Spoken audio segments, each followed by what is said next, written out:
Programme में आपको खुशामदीद कहते हैं। मैं असदुल्ला खान हूँ। अमरीकी कांग्रेसमैन का एक वक्त पाकिस्तान के दौरे पर है। अपने इस दौरे के दौरान उन्होंने मुतअद्दिद अहम मुलाकातें की हैं। सियासी शख्सियात से भी मुलाकातें हुई हैं, मुख्तलिफ सियासी जमातों के रहनुमाओं से उनकी मुलाकातें हुई हैं, मुख्तलिफ इशारे हुए हैं।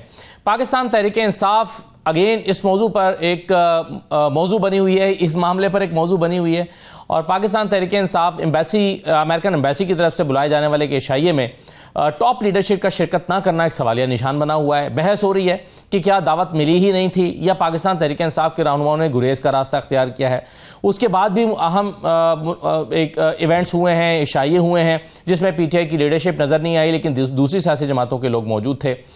सवाल ये पैदा हो रहा है कि क्या पीटीआई के लोगों को इन अमरीकियों की तरफ से इग्नोर किया गया, अमरीकी एडमिनिस्ट्रेशन की तरफ से इग्नोर किया गया, या पाकिस्तान तहरीक इंसाफ ने खुद से गुरेज का रास्ता इख्तियार किया है, और अगर ऐसा है तो क्यों? ये अहम तरीन सवालात हैं जो आजकल जेर बहस हैं। इन्हीं मामले पर हम इसी मामले में बात करेंगे। शेख वकास अकरम साहब हमारे साथ मौजूद हैं, सेक्रेटरी इत्तलात हैं पाकिस्तान तहरीक इंसाफ के। बहुत शुक्रिया शेख वकास अकरम साहब। सर, सबसे पहले तो ये बता दीजिए कि एक डिनर अमेरिकन एम्बेसी की तरफ से हुआ जिसमें पीटीआई की टॉप लीडरशिप मौजूद नहीं थी, शिबली फराज साहब, उमर अयूब साहब, बैरिस्टर गौहर साहब। दावत मिली नहीं थी या गए नहीं? देखें, इसमें बड़ी क्लैरिटी के साथ शिबली साहब ने आज मीडिया से बात की है सुबह, और उन्होंने इसमें स्पीकर को जो है वो बदयानत करार दिया है। उन्होंने कहा ये कि स्पीकर ऑफिस की बदयानती है कि जो इन्विटेशंस उन तक भेजे गए थे उस हवाले से उनको चाहिए था कि वो अपोजिशन लीडर सेनेट और अपोजिशन लीडर कौमी असम्बली से रब्ता करते, बट दोनों ये क्लेम कर रहे हैं कि उन दोनों को इन्विटेशंस मौसूल नहीं हुए। सो जो इन्विटेशंस, और उसमें उन्होंने हवाला दिया है अभी कुछ महीने पहले स्पेन के भी हवाले से कि उनका एक वफद आया और वहां भी स्पीकर ऑफिस ने यही हरकत की है। तो मैं ये समझता हूँ कि ये बड़ी ज्यादती है कि पाकिस्तान की सबसे बड़ी पार्टी के ऑपोजिशन लीडर्स, जो usually it's a common practice जब इस किस्म की कोई रिसेप्शन होती है और दावतनामे दिए जाते हैं तो उनको उसमें शामिल किया जाता है। लेकिन शेख साहब, आप तो उस इवेंट की बात कर रहे हैं ना जो स्पीकर साहब की क्या हुआ है, या स्पीकर साहब जिसको होस्ट कर रहे थे। मैं तो उस इवेंट की बात कर रहा हूँ जो अमेरिकन एम्बेसी में हुआ है। एम्बेसी के हवाले से भी हमने रात पॉलिटिकल कमेटी में जो है उस दिन इस पे गुफ्तगू की, तो उसमें ये साहिबान जो है ये बड़ा क्लैरिटी के साथ कह रहे हैं कि invitations were not received. Obviously बगैर इन्विटेशन के तो ये वो मतलब है कि उनको वो महल्ले की जंज तो नहीं होती, जेड़ा दिल कीता वो जाके शामिल हो गया।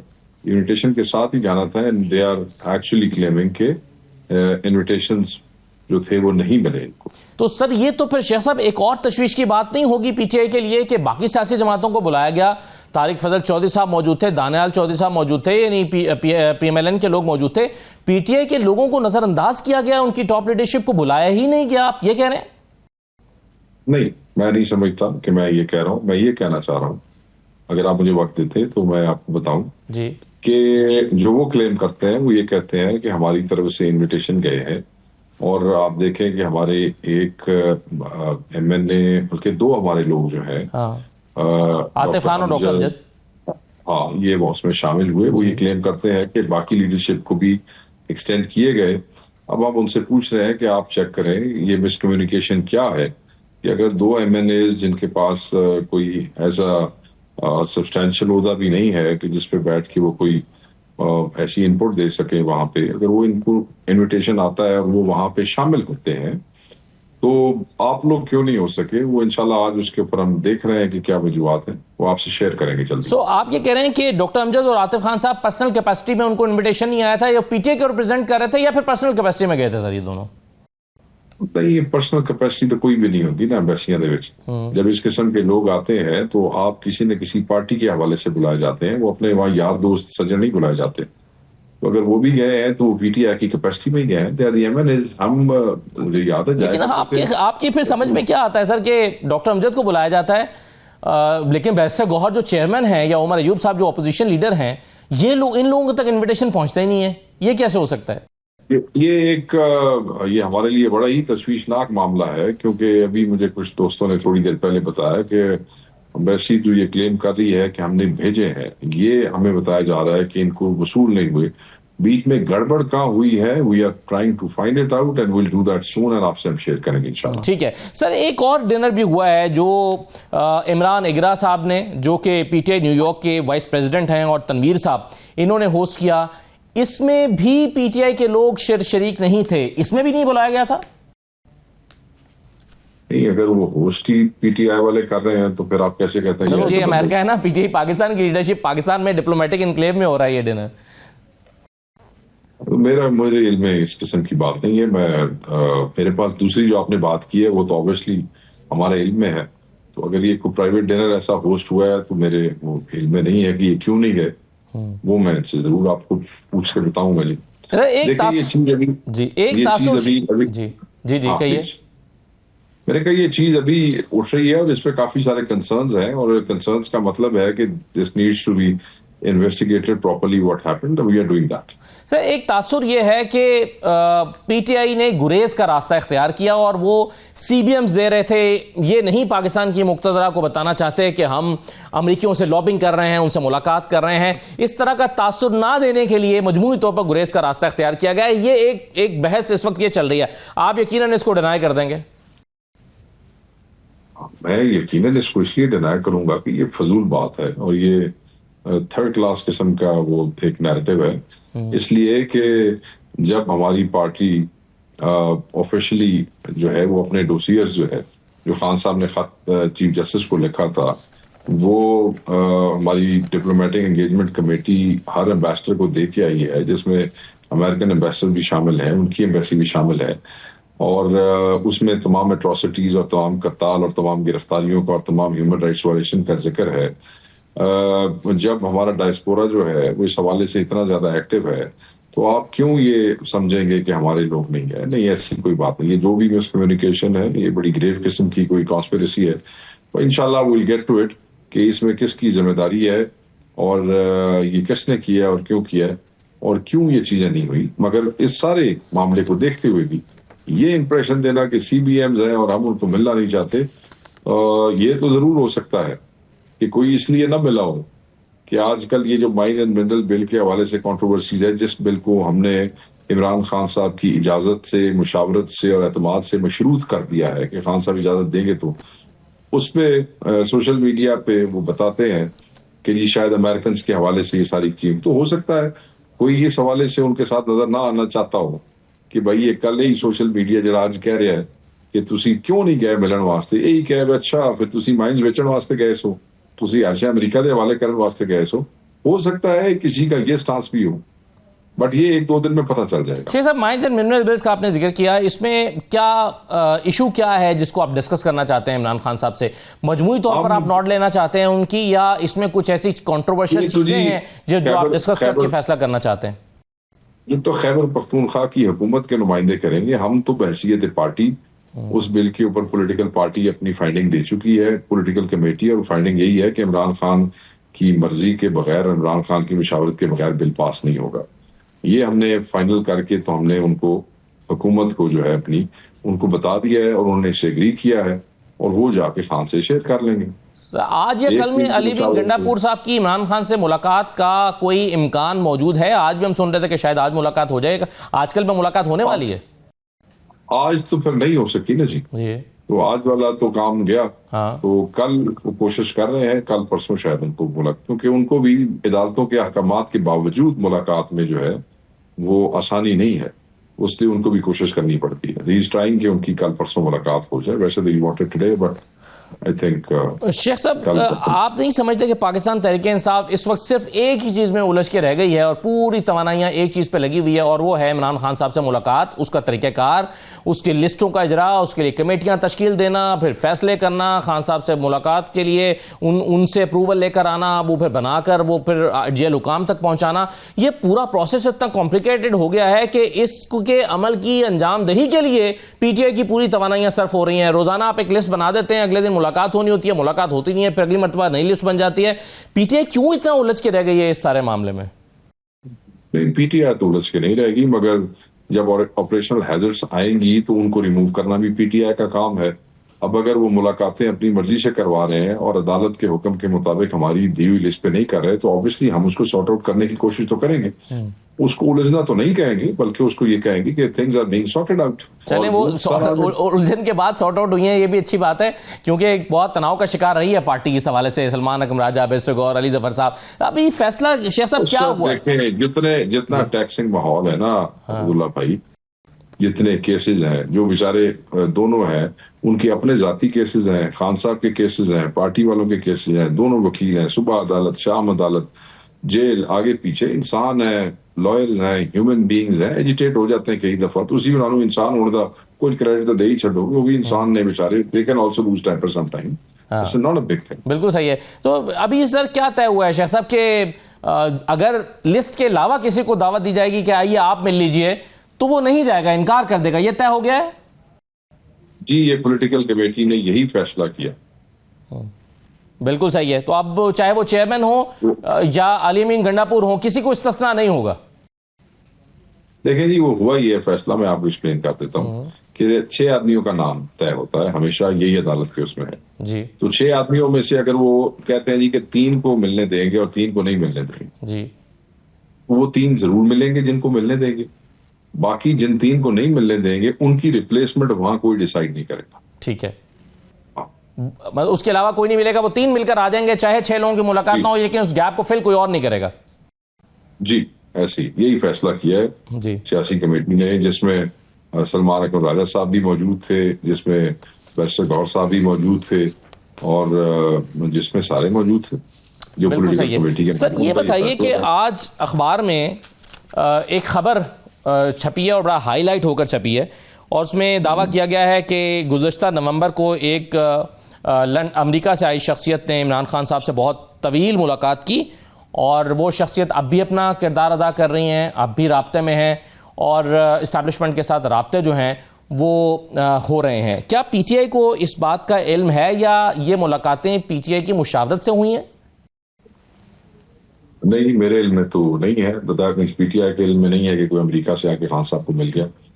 मगर अगर कोई आके पाकिस्तानी अमेरिकन आके मिल गया है और वो अपने तय कोई कोशिश कर रहा है, तो हर आदमी इमरान खान का जानिसार है, हर कोई अपनी अपनी हैसियत में कोशिश करता है कि किसी तरीके से खान साहब बाहर आ जाए। तो क्या मजाक है इसमें? पीटीआई का हमारे इल्म में नहीं है, मेरे इल्म में नहीं है, पार्टी के इल्म में नहीं। चलिए, नवंबर वाली मुलाकात तो आपके इल्म में नहीं है, लेकिन दावा यह किया गया स्टोरी में कि अब भी जो मुलाकातें हो रही हैं इसका भी वो एक अहम हिस्सा है। तो अब वाली मुलाकातों के बारे में आपको इल्म है सर? अब खान साहब से तो किसी की कोई मुलाकात नहीं।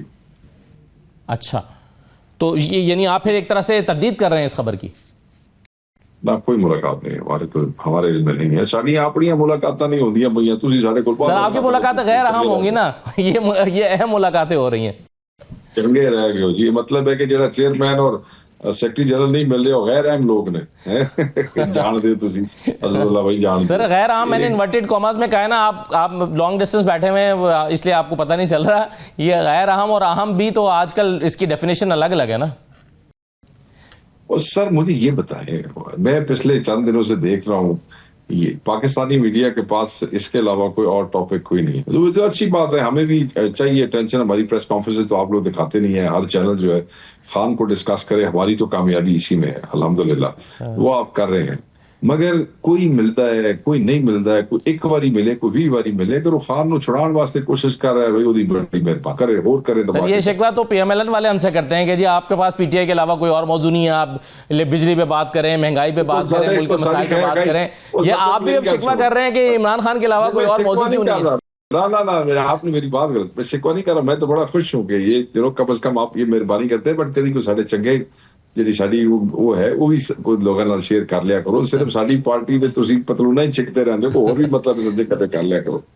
तो इसका जिम्मेदार मीडिया या पार्टी खुद है सर? साड़ी पार्टी को कुर्बानियां भी दे रही है, बंदे बहुत परेशान भी ने, साड़ी औरतां जेल ने, साढ़े बंदे शाह महमूद जेल में है, यास्मीन राशिद साहिबा है, जिजात चौधरी सरफराज चीमा, मियां महमूद रशीद और सैकड़ों हमारे और लोगों में जाली केसेस हैं। वो किस अजियत से गुजरते हैं लोग डेली को हम पे, वो भी किया करे, वो भी सारे को पूछा करो, सारे जुल्म चलिए आज इनका भी तक पूछ क्यों लेता हो हूँ रहा है? सर, वो बड़े नाराज हैं आपसे कि आप आपने उन्हें तनहा छोड़ दिया है, कोई मुलाकात करने नहीं जाता, कोई अदालत नहीं पहुंचता, कोई हेयरिंग पे नहीं जाता, इस पे वो भी नाराज। जिनके अपने नहीं, जिनके अपने केसेस हैं और बहुत ज्यादा हैं, उनके लिए तो वहां जाना वैसे ही मुश्किल है। गिला उनका जायजा, ये मैं पहले भी कह चुका हूँ। जिन लोगों के लिए वहां जाना मुमकिन है उनको जाना चाहिए, उनको जाना चाहिए।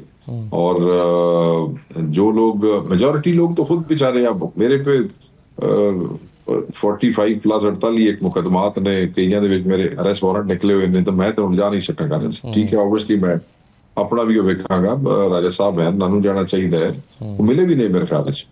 और जो जा सकते हैं उनको जरूर जाना चाहिए। शाह महमूद साहब बिल्कुल उनका ये उनकी जो कंसर्न जायज है, बट थैंक्स गॉड के उनकी फैमिली की मुलाकातें उनसे रेगुलर हो जाती हैं। वहां वो इशू नहीं है जो इमरान खान के साथ और उनकी फैमिली के साथ है। सही है। शेख साहब ये बताइए कि ईद के बाद, यानी पिछले 2 महीने से हम डिस्कस कर रहे हैं, एहतजाज होना था, ग्रैंड अलायंस बनना था, ऑल पार्टीज कॉन्फ्रेंस का दावा किया गया था कि वो होगी, कौमी अमन कॉन्फ्रेंस के बारे में कहा गया था कि ईद के फौरन बाद होनी है, अडयाला के बाद धरने पर भी चलें, वो कम लोगों की राय थी लेकिन उस पर भी एक बात होती रही। इसके अलावा एक पूरा प्लान चॉकआउट करके 1 हफ्ते के अंदर अंदर वो तैयार करना था ईद के बाद। इसमें से कुछ भी नहीं हो पा रहा, क्या हो रहा है? देखिए, सेक्रेटरी जनरल और चेयरमैन आर द वंस जिन्होंने लाए अमल देना है पार्टी के साथ शावरत के बाद, और जो तंजीम के साथ, एक तो पॉलिटिकल कमेटी, दूसरी है तंजीम।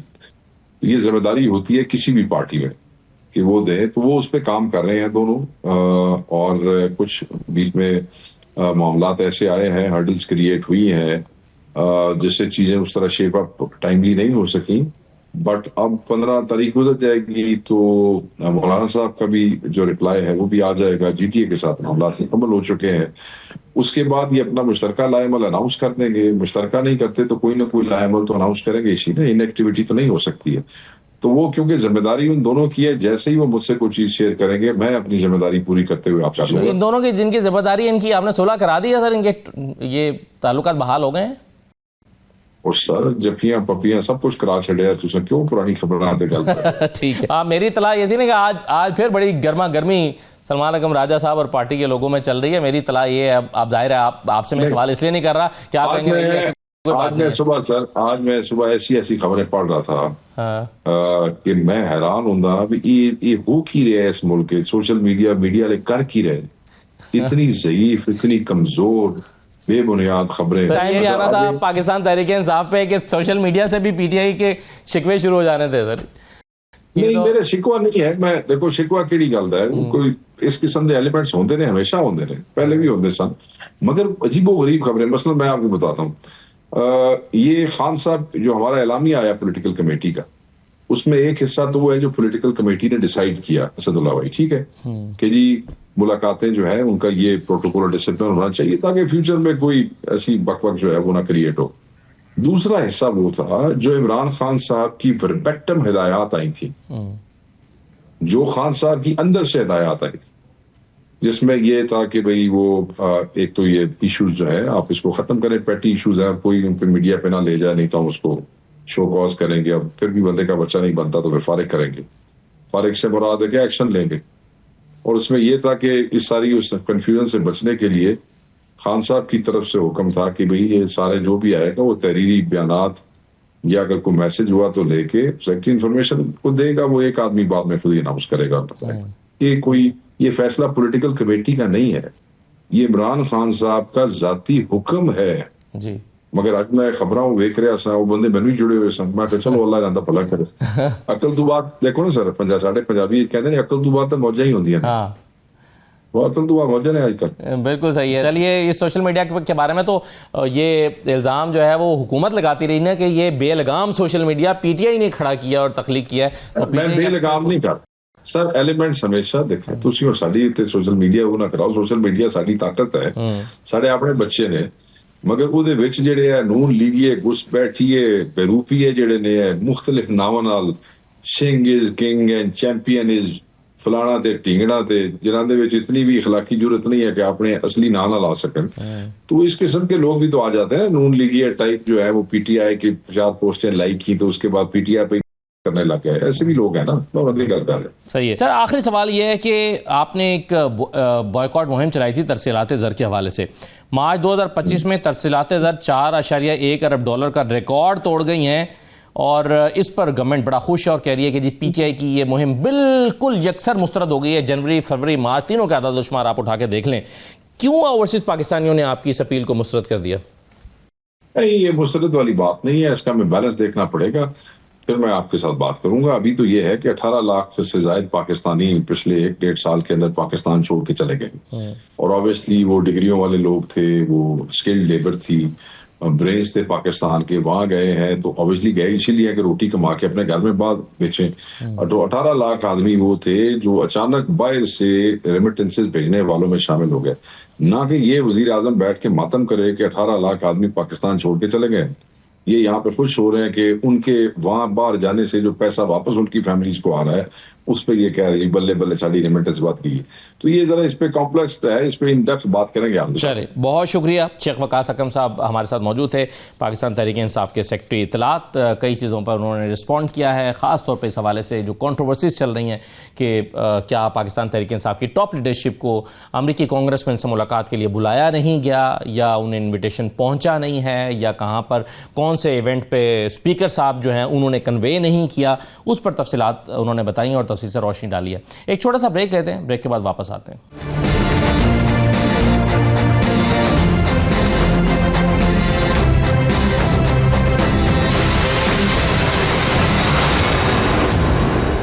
ब्रेक के बाद आपको दोबारा खुशामदीद कहते हैं। इस वक्त पाकिस्तान में गंदम एक बहुत बड़ा मसला बना हुआ है। किसानों ने गंदम उगाई लेकिन उनका दावा यह है कि उनकी गंदम की कीमत पूरी नहीं हो पा रही। आपको बताएं कि एक रिपोर्ट के मुताबिक पाकिस्तान जो है वो दुनिया का 8वां बड़ा मुल्क है जो गंदम पैदा करता है और पाकिस्तान में गंदम की कुल खपत 3 करोड़ 20 लाख टन है। इसमें सबसे ज़्यादा प्रोडक्शन पंजाब में होती है जो मजमूई जो हमारी ज़रूरत है उसका तकरीबन 70% या मजमूई पैदावार का 70% पैदा करता है और इसकी जो औसत पैदावार है वो 2.5 से 2.25 करोड़ के दरमियान रहती है। इस वक्त किसानों का शिकवा यह है कि उन्होंने फी मन जो है वो गंदम तकरीबन 3200 से 3300 रुपये उस पर उनकी लागत आई है, लेकिन जब बेच रहे हैं तो 2200 से 2300 रुपए में बिक रही है, यानी तकरीबन 1000 रुपए फी मन का उन्हें खसारे का सामना करना पड़ रहा है। गंदम रुल रही है, गंदम खराब हो रही है और वो उसे अपनी लागत पूरी करने के लिए बेच नहीं पा रहे या उस कीमत पर बेच नहीं पा रहे जिससे उनकी लागत पूरी हो सके। हमारे साथ प्रोग्राम में राना एहसान अफजल साहब मौजूद हैं, कोऑर्डिनेटर हैं वज़ीर आज़म के। बहुत शुक्रिया राना एहसान अफजल साहब, खुशामदीद। महमूद बुखारी साहब हमारे साथ मौजूद हैं, चेयरमैन ऑल पाकिस्तान किसान फाउंडेशन। महमूद बुखारी साहब आपको भी खुशामदीद। बुखारी साहब सबसे पहले मुख्तसरन ज़रा अपना मसला बयान कर दें। आज किसान एहतजाज भी कर रहे हैं मुख्तलिफ जगहों पर और गंदम की के हवाले से वो अपने डिमांड भी उन्होंने रखी हुई हैं। मसला बुनियादी क्या है? यही जो मैंने बताया कि खसारा है, हुकूमत खरीद नहीं रही, क्या हो रहा है? जी बिस्मिल्लाहिर्रहमानिर्रहीम, अल्लाहुम्मा सल्ली अला मुहम्मद व आले मुहम्मद। शुक्रिया असदुल्लाह खान आपका और 92 न्यूज़ का। मसला तो बिल्कुल सीधा है। मसला ये है कि हमारी जो क्रॉप है इस वक्त कोई उठाने वाला नहीं है। एक निज़ाम चल रहा था 76 साल से, वो निज़ाम राइज था कि आप जो है किसान गंदम काश्त करते थे और उसके बाद फूड डिपार्टमेंट लेता था, आपका पास्को लेता था, आपका प्राइवेट सेक्टर जो है वो लेता था। जब गवर्नमेंट अपनी जो है वो आदाफ पूरे कर लेती थी तो फिर जो है वो सीड कंपनी और दीगर सेक्टर जो है वो लेते थे। देखें, ये तो बिल्कुल वो जैसे कहते हैं ना अंधेर नगरी और चौपट राज, ये वो वाला हिसाब हुआ है। क्योंकि किसानों की बैक पे कोई नहीं है। किसान इस वक्त तादाद में सबसे ज्यादा हैं, जो कि हम जो वज़ीर आला की जो मुशीर हैं सलमा भट्ट साहबा, उन्होंने और हमारे जख्मों पे नमक पाशी जो है वो की और उन्होंने कहा है जी कि किसान तो 1000-2000 हैं, जबकि जो है वो करोड़ों की तादाद के अंदर जो है वो किसान मौजूद है। वो इंशाअल्लाह ताला वक्त जब आएगा तो वो पता चलेगा कि किसान किस तरह से अपना रद्द अमल देते हैं। जब इंतखाबात आएंगे तो मैं ये कहता सर हूं मसला कि क्या है? हमारा अब मैं राणा साहब की तरफ आऊं ना, ताकि आप मसला बयान करें ना। प्रॉब्लम इस वक्त क्या आपको पेश आ रही है? हमें प्राइस नहीं मिल रही। असदुल्ला, मैं जो अपना रोना रो रहा हूं, मुझे रोने दीजिए प्लीज। मैं ये कहता हूं कि आज जो है वो वजीर आजम के मुशीर साहब बैठे हैं, मुझे ये खुशी है। मैं ये कहता हूं कि हमारे जो है वो अखराजात, हमने नहीं कहा, आपने कहा किसान कहते हैं, नहीं, 2023 के अंदर जो इसकी असेसमेंट हुई है, आप उठा के देख लीजिए किसने की है। ना आपने की है ना मैंने की है, और वो उस वक्त की हुकूमत ने की। और उस असेसमेंट के अंदर जो है वो 3475 रुपए, और फिर हमारा नफा शामिल करके 3900 रुपए पंजाब हुकूमत ने मुकर्रर किया, और सिंध हुकूमत ने 4000 रुपए मुकर्रर किया। फिर आपके पास गंदम जो है वो आ गई। ये इनकी नाअहलियत है कि उसके बाद निगरान हुकूमत जो है वो उसने जनाब खरीद किया, उसके ऊपर इंक्वायरी बैठी, और फिर मामला आया गया हो गया।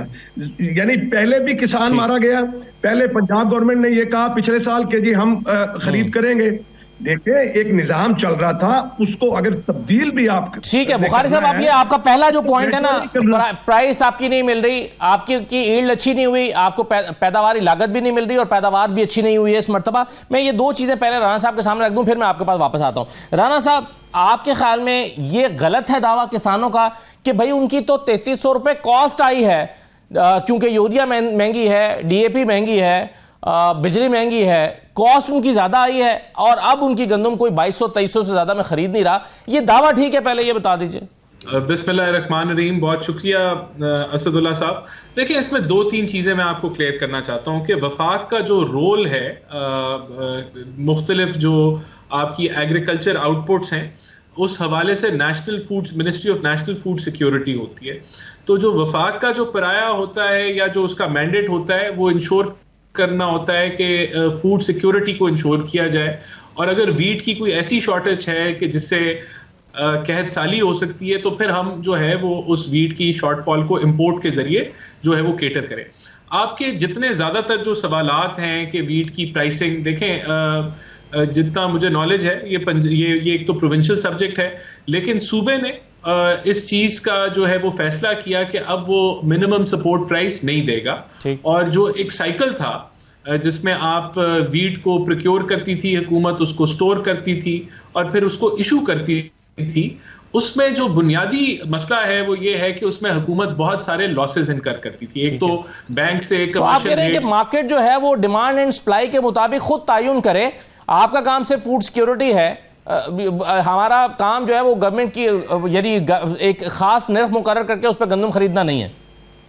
देखिए, मैं यही आपको बता रहा हूं कि उसमें लॉसेस क्या थे कि हुकूमत कमर्शियल जो है सूद पे लोन लेती थी, उस लोन को इस्तेमाल करके वो गंदम प्रोक्योर करती थी, फिर उस पे वो कोई सब्सिडी भी करती थी, स्टोरेज कॉस्ट भी इनकर करती थी, फिर इशू करती थी, और ये जो एक लॉसेस थे ये अरबों रुपए के अंदर सूबाई लॉसेस ये जा चुके थे, जो कि जिसका असर महंगाई की सूरत में, जिसका असर फिस्कल डेफिसिट। राणा साहब, इसमें एक और भी तो प्रॉब्लम पैदा हो सकता है ना। अब फर्ज कीजिए किसान आज खसारे में है, अगले साल किसान फैसला करते हैं कि हम गंदम उगाएंगे ही नहीं और हम चारा उगा लेंगे, जमीन बंजर होने देंगे, हम गंदम नहीं उगाएंगे। अगर वो ये फैसला करते हैं तो फिर फूड सिक्योरिटी का प्रॉब्लम तो हो जाएगा, फिर आपको इंपोर्ट करना पड़ेगी, वो आप महंगो दामों में इंपोर्ट करेंगे, डॉलर ज़र मुबादला बाहर जाएगा, नुकसान तो हुकूमत को फिर भी होगा।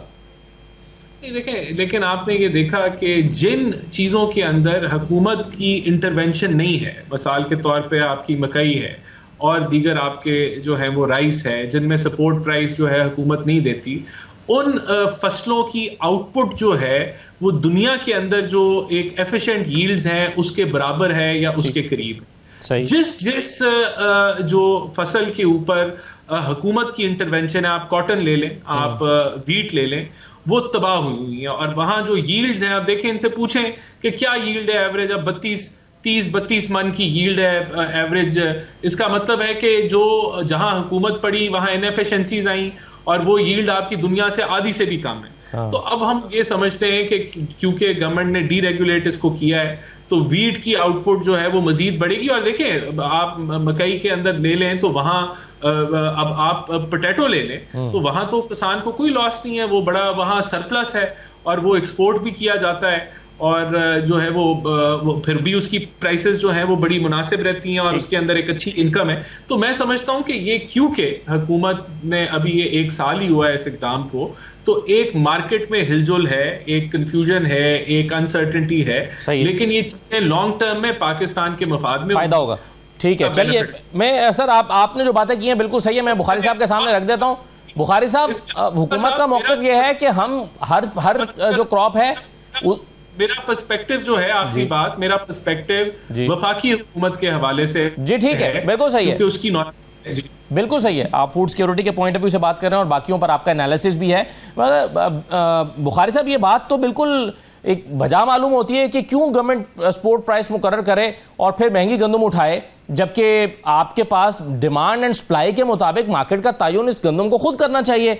आप क्यों गवर्नमेंट से एक्सपेक्ट करते हैं कि वो आपसे गंदम महंगी खरीदे और आपकी कीमत पूरी करके दे, जबकि आपकी डिमांड के मुताबिक आपको कीमत नहीं मिल रही? जी असदुल्ला, मैं गुजारिश ये करूंगा कि राना साहब जो है ना वो बहुत नफीस और अच्छे इंसान हैं। मैं वो पतली गली में से निकलना चाह रहे हैं। मतलब पंजाब का मामला हो तो इन्हीं की हुकूमत है, फेडरल में इन्हीं की हुकूमत है। मैं ये कहता हूं कि जो बात राना साहब ने कही है, हम ये कहते हैं कि जब आपने एक निज़ाम को जो 76 साल से राही था उसको आप तब्दील करना चाहते हैं तो उसको एक अच्छे तरीके से तब्दील किया जा सकता था कि आप ग्रेजुअली 45 लाख टन जो है वो पंजाब गवर्नमेंट खरीद करती थी और उसके अलावा जो है वो 20 लाख टन जो है वो सिंध हुकूमत खरीद करती थी और कुछ आपकी जो है वो पास्को खरीद करती थी, राइट। और उसके बाद जब ये अपने आदाब पूरे कर लेते थे, देखें फूड सिक्योरिटी के लिए हर मुल्क जो है वो अपने पास अनाज जो है वो रिजर्व में रखता है। जो स्टॉक करने वाले हैं वो कभी भी जो है वो हाथ नहीं आएंगे। आप ये जो हर हुकूमत रखती है, आप देखें कि इंडिया के अंदर 2025-26 की जो अभी आना है उसकी वीट की प्राइस उन्होंने मुकर्रर कर दी। तो ये इन्होंने यकायक जो निज़ाम का हवाला किया, वो जो एक तामीर हुई थी बिल्डिंग 76 सालों से एक निज़ाम चल रहा था, तो उसको इन्होंने जब गिराया तो वो सारा टजला किसानों के ऊपर आ गया। पिछली दफा हम लुटे, बुरी तरह हमारे साथ सलूक हुआ। देखें रियासत तो माँ के जैसी होती है असदुल्ला खान, ऐसे तो नहीं कि हमारे रियासत ने भी तो जेब से पैसे नहीं देना ना सर, रियासत ने भी तो उन 95% लोगों की जेब से निकाल के देना है ना, 5% किसानों को। सर बुखारी साहब देखें ना, सवाल यह है कि रियासत आपको सपोर्ट करने के लिए आखिर बाकी 90-95% लोगों की जेब से ज्यादा पैसे निकाल के आपको देगी, तो ये भी कहां की हिकमत है? गवर्नमेंट ने तो अगर आपसे गवर्नमेंट को सस्ती नहीं मिलेगी तो गवर्नमेंट इंपोर्ट करके सस्ती मंगा देगी। उसने तो सस्ता आटा लोगों को देना है। भाई सस्ता आटा क्या वो हमारे लहू से देना है? उसकी कीमत जो है, मुझे बताएं कि कहां पे ये निजाम है दुनिया के अंदर जो है कि हमारी जो लागत है वो भी ना हमें मिले। अभी वो जो मुशीर हैं सलमा भट्ट साहबा, मैं हैरान हूं। देखें जिनको जो हरूफ अबजद से वाकिफ नहीं ज़राअत के, उनको ला के बिठा देते हैं तर्जमान। उन्होंने ये बात कही और हमारे जख्मों पे उन्होंने नमक छिड़का और उन्होंने कहा जी कि ये तो गंदम से कई प्रोडक्ट्स निकलती हैं जो किसान जो है वो उसको बेचता। उन्हें उनकी लाइल्मी की इंतहा देखी आप। मैं ये एक बात कहता हूं कि अगर आपने मार्केट के ऊपर इंसार करना, हमें कोई एतराज नहीं है, आप उसको एक अच्छे तरीके से भी कर सकते थे।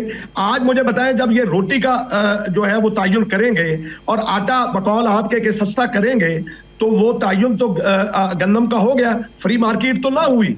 असदुल्ला किस तरह से फिर वो अभी आपके जो फ्लोर मिल वाले नहीं खरीद कर रहे, वो इसीलिए नहीं खरीद कर रहे कि वो अगर हमसे 4000 में लेते हैं, कल को हुकूमत कहेगी कि जी आटा सस्ता दो तुम, तो वो कहते हैं फिर हमें तो ये हुकूमत जबरदस्ती हमारे साथ करेगी। अब वो भी नहीं खरीद कर रहे, हमें तो ये इन्होंने आगे डाल दिया है।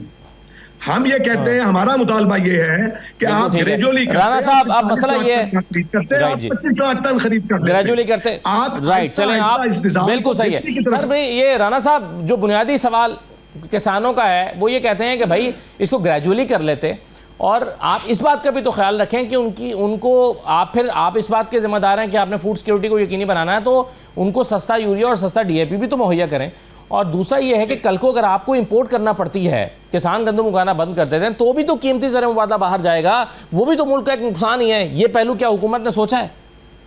देखिए, मैंने तो आपको बताया कि अगर हमारी यील्ड्स जो हैं, जो कि अब दुनिया की एवरेज से आधी भी नहीं है, और उसकी मेजर वजह जो मुझे, देखे मैं कोई एग्रीकल्चर का एक्सपर्ट नहीं हूँ, लेकिन जितना मुझे नॉलेज है मैं उसके मुताबिक जवाब दे रहा हूँ कि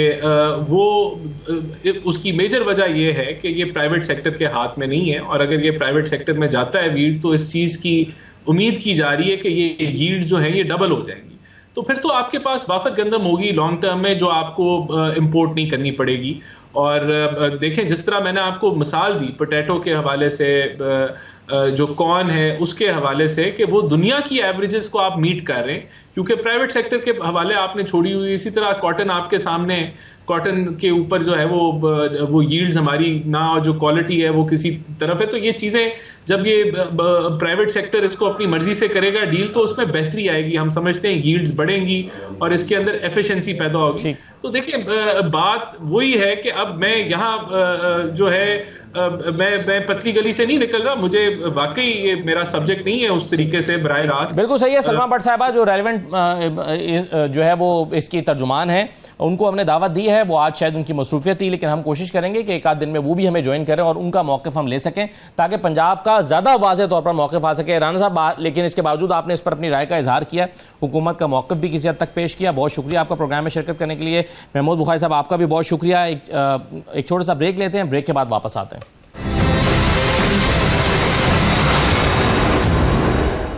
तो दोबारा खुशामदीद कहते हैं। आज सुप्रीम कोर्ट में बहुत अहम केस की समाअत हुई है। 5 रुकनी बेंच ने, आईनी बेंच ने इनफैक्ट ये समाअत की है।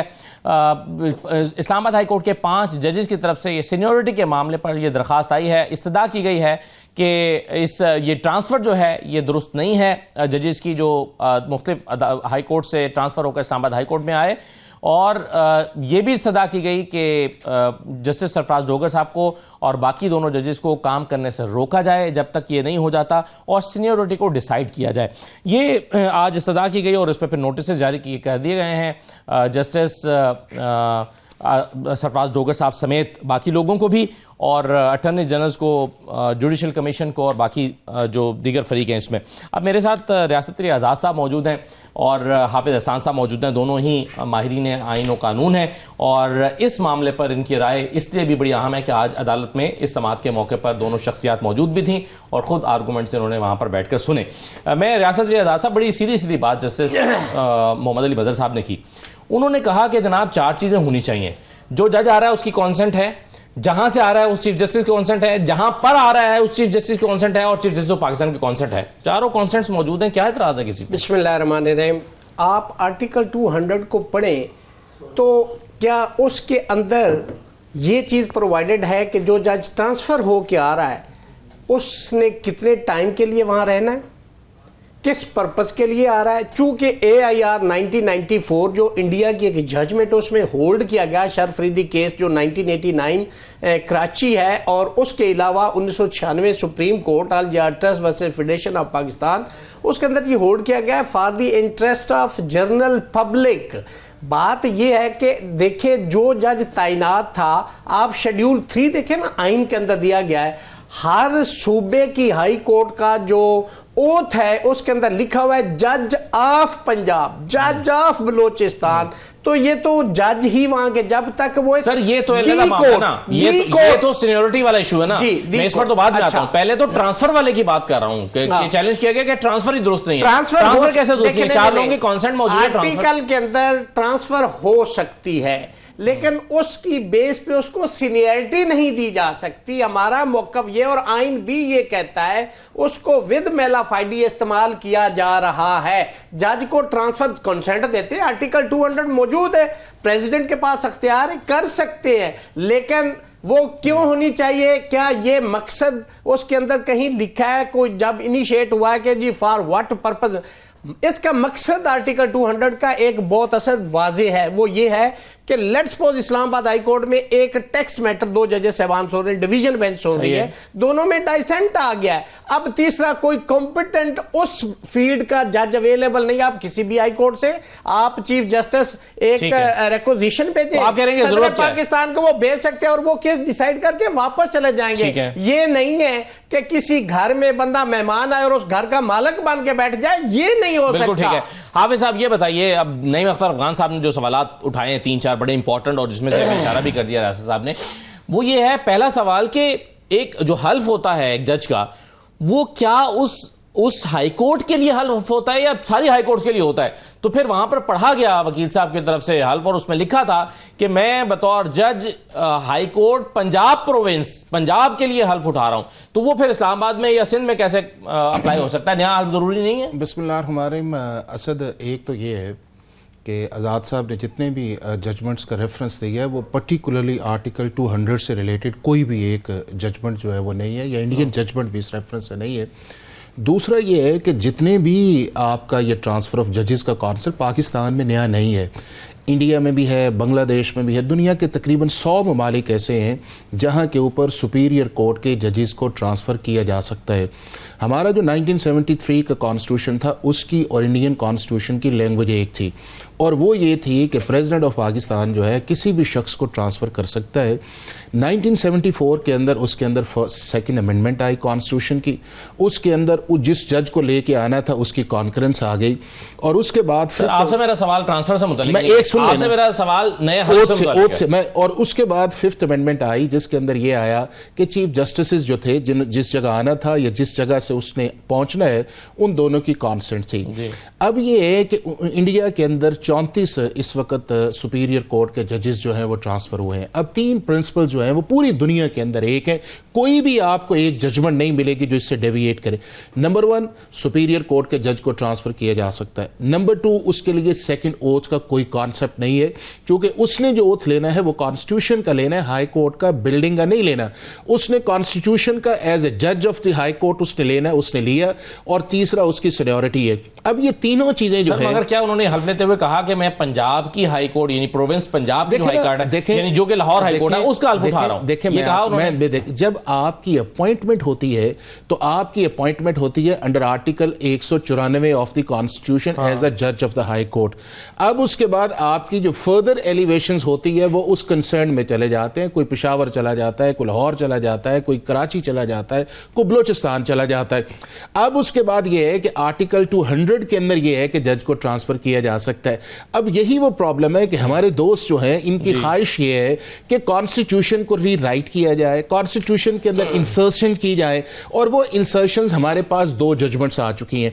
एक आपके सामने आया था आर्टिकल 63A की जजमेंट आई जिसके अंदर सुप्रीम कोर्ट ने कहा कि वोट्स जो हैं वो काउंट नहीं किए जाएंगे, और फिर पाकिस्तान की सुप्रीम कोर्ट के 5 मेंबर्स बेंच ने उसे रिवर्स किया। सही है। दूसरी उसके बाद आई आर्टिकल 62(1)(f) की आई कि जिसके अंदर आपकी पनिशमेंट नहीं थी, आपने लाइफ टाइम समीउल्लाह बलोच के नाम पे किया और सुप्रीम कोर्ट के 7 मेंबर्स बेंच ने उसको अंडू किया। और एक यूनिवर्सल अप्लाइड प्रिंसिपल है कि री writing of the constitution, insertion of the constitution, ये सुप्रीम कोर्ट का काम नहीं है, इंटरप्रेट करना उनका है। अब ये है कि मैंने यही कहा ना, इन जजी साहबान की पिटीशंस देख लें या जिन पे ये कोई दुनिया के एक तो एग्जांपल्स बताएं ना कि जहां के ऊपर सेकंड ओथ का कॉन्सेप्ट हुआ हो, या यहां के ऊपर सीनियरिटी का प्रिंसिपल जो है, सीनियरिटी का प्रिंसिपल दुनिया के अंदर यह है कि सुपीरियर कोर्ट्स के अंदर जब आपको अपॉइंट किया जाता है तो उसके अंदर आपकी सीनियरिटी जो है from the date of initial appointment होती है एडिशनल जज के तौर के ऊपर, और ना उसको जो आर्टिकल 203 है ना उसको कम किया जा सकता है, ठीक है, ना उसको रिड्यूस किया जा सकता पैदा हो रहा है। मैं वो रियासत साहब जरा आप इसका पहले जवाब देना, फिर मैं आपके पास वापस आता हूं। एक जज साहब सपोज एक हाई कोर्ट में 15वें नंबर पर हैं, उन्हें आपने दूसरे हाई कोर्ट में ट्रांसफर करके लाए तो वहां पर वो पहले नंबर पर हो गए, अब वो सीनियर मोस्ट जज है।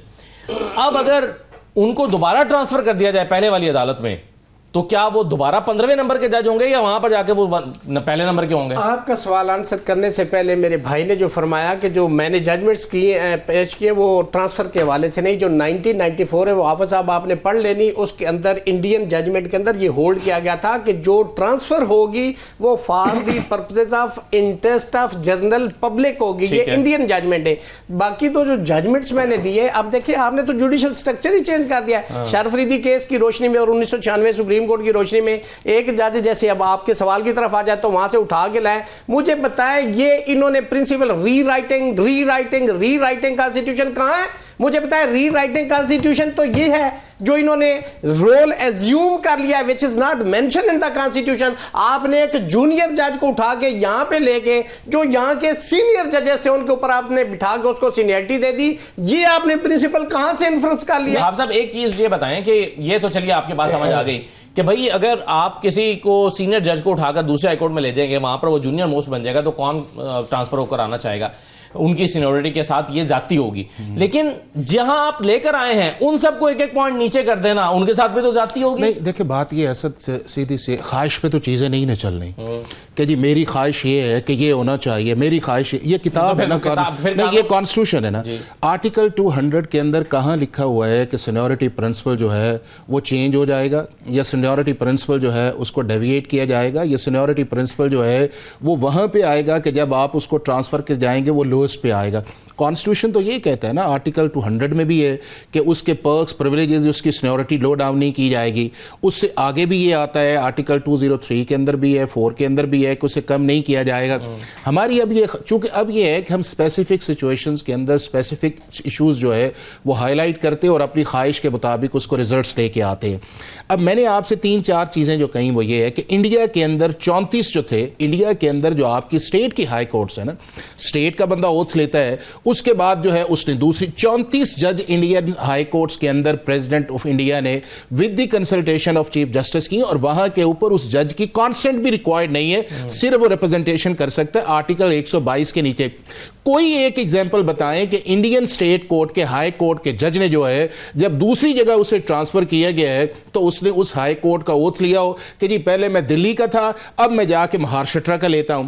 इसी तरह जो फेडरल कोर्ट्स है यूनाइटेड स्टेट्स की, उसमें कोलंबिया है, वॉशिंगटन है, न्यूयॉर्क है, कई जजेस ट्रांसफर हुए हैं, तो क्या जाके वो दूसरा लेंगे? देखें हाफिज साहब, ये सवाल, एक सवाल जो है वो उठाया है जस्टिस अफगान साहब ने। जी जी, वो कहते हैं कि जी जो अपॉइंटमेंट्स खाली थी, 2 थी या 3 थी, उनको फ्रेश अपॉइंटमेंट्स के साथ आपने क्यों नहीं फिल किया? आपको उठाकर एक और कोर्ट से जज को लाने की जरूरत क्यों महसूस हुई, जबकि उस अदालत में ऑलरेडी शॉर्टेज थी जजों की? तो फिर आपने कैसे ये फैसला किया? आखिर को क्राइटेरिया होगा या आप किसी शख्स की मर्जी है या किसी को ख्वाब में आया है? कैसे आपने पिक किया कि इनको उठाकर लाना है? असद एक ये है, ये एग्जेक्टिव डिस्क्रिप्शन नहीं है कि जिसको आपने जस्टिसिएबल करना है।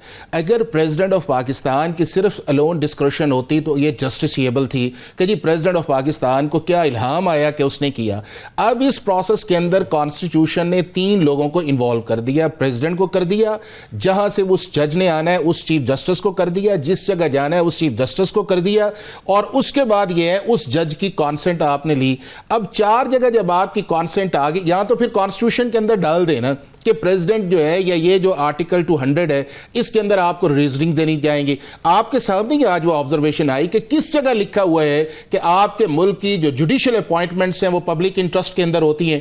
क्या चीफ जस्टिस ऑफ पाकिस्तान जो है वो पब्लिक इंटरेस्ट में लगता है? क्या उसके बाद जो जजेस हैं वो पब्लिक इंटरेस्ट के अंदर लगते हैं? एक कॉन्स्टिट्यूशनल अपॉइंटमेंट है, उसको आपने कर दिया। अब ये है कि चूंकि हमने एक स्टैंस लिया हुआ है और वो स्टैंस ये लिया हुआ है कि हम नहीं मानते इस कॉन्स्टिट्यूशन को, हम नहीं मानते इसकी वर्डिंग को, हम वो चीज मानते हैं। अब देखें ना कि आज कितनी ऑब्जर्वेशंस आई, जस्टिस मजहर ने आपके सामने दी, किसी एक का जवाब। इवन आप ये देखें कि आपने सीनियरिटी तो चैलेंज की है, यानी कि जो चीफ जस्टिस आमिर फारूक ने उसका फैसला किया, आपने ट्रांसफर को चैलेंज ही नहीं किया। तो जब आपने ट्रांसफर को चैलेंज ही नहीं किया तो आप सीनियरिटी भी किस तरह जा सकते हैं? अब एक और पिटीशन है जी, हमने तो उसको ट्रांसफर को चैलेंज किया था। अब ट्रांसफर जब आप चैलेंज करते हैं तो आज भी आप जिस्ट ऑफ आर्गुमेंट देखें तो किसी एक आर्गुमेंट ये नहीं था कि चीफ जस्टिस ने इस्तेमाल ठीक नहीं की जी, प्रेसिडेंट। अगर तो प्रेसिडेंट असद इंडिपेंडेंट होता तो बात बनती। एक और चीज भी तहरीरी तौर पर चैलेंज नहीं की गई और वो थी कि इन जजेस को काम से उस वक्त तक रोक दिया जाए जब तक फैसला ना आ जाए। उस पर ये इस्तदा तो मुस्तरद कर दी गई साहब, लेकिन उसमें कहा गया कि आप ये जुबानी खड़े होकर बात कर रहे हैं, आपने तहरीरी तौर पर ये इस्तदा नहीं की। तो आपके ख्याल में ये गलती थी? देखिए, एक बात हाफिज साहब ने बड़ी जबरदस्त, टाइम खत्म हो रहा है सर, मैं एक सेकंड में 2 बातों को, हमारी बात इन्होंने एक बात की है कि जी वो लेके आए। अब सवाल ये पैदा होता है कि उस जज को इस्लामाबाद हाई कोर्ट में ही लाया गया है, ये तजर्बा आपने पाकिस्तान की किसी और हाई कोर्ट और में भी क्यों हो नहीं जाएगा, किया? और नहीं, भी हो जाएगा, हो जाएगा, हो जाएगा तो कहीं बहुत से तो कुछ शुरू होगा, होना था ना। हो जाएगा तो बहुत। दूसरा इन्होंने कहा जी पिटीशन में हमारी और वो हुआ भी था। फैसल सदीकी जब ने- आपका वो और फैसल मसला है, सदीकी जब ने- कोयटा की हाई कोर्ट फैसल बनी थी सदीकी तो ने- सिंध से जज वो गए इस थे बात- वहां वो पे, different और किसी है। एक ने जो वोट प्रे नहीं की लिया बात था। कर रहे हैं, उन्होंने दो कहा जज representation इस्लामाबाद की हाई कोर्ट cancellation के अंदर का आपने चीफ नहीं जस्टिस मांगा, आए, बात किसी ने ओथ नहीं लिया था। उन्होंने प्रे पढ़ के बता दी कि ये लिखा, हमने इसको भी चैलेंज किया है, इसको भी चैलेंज किया है। और देखें जो है ना, यहाँ इस्लामाबाद हाई कोर्ट, आपने सिर्फ और सिर्फ यहाँ पे एक चोर दरवाजा पाकिस्तान के अंदर, आप कॉन्स्टिट्यूशन को बात कर रहे हैं, मुझे इस आर्टिकल 200 के चले अंदर सर, बता देना अब ये तो कि ये नहीं मामला है लिखा होता, ये भी अदालत बता में, के फैसला तो अदालत ने करना है। हम तो सर वक्त खत्म हो गया है। मैं आपको बताऊं, मेरे आगे आप जब सर, कर रहे वक्त खत्म हो गया थे सर। कि सिंध हाई कोर्ट से आपने बलोचिस्तान हाई कोर्ट बनाई, हाँ। जजेस सर, वहां वो पे गए, different किसी scenario एक था ना, का- इस पर तो हम दो बहुत बहस कर जज चुके जो हैं। है आप बहुत लाहौर शुक्रिया, से लेके बहुत आए, किसी आपका ने बहुत वोट शुक्रिया। वीजा को इसलिए लाए बहुत- थे कि वहां पे बहुत जजेस शुक्रिया। साहबान पीसीओ तो थे, फिर बिल्डिंग का ओथ नहीं है ना, फिर कॉन्स्टिट्यूशन का ओथ है। आजाद साहब, फिर बिल्डिंग का ओथ है। चले जी, ये आज का प्रोग्राम था, इजाजत दीजिए, अल्लाह हाफिज।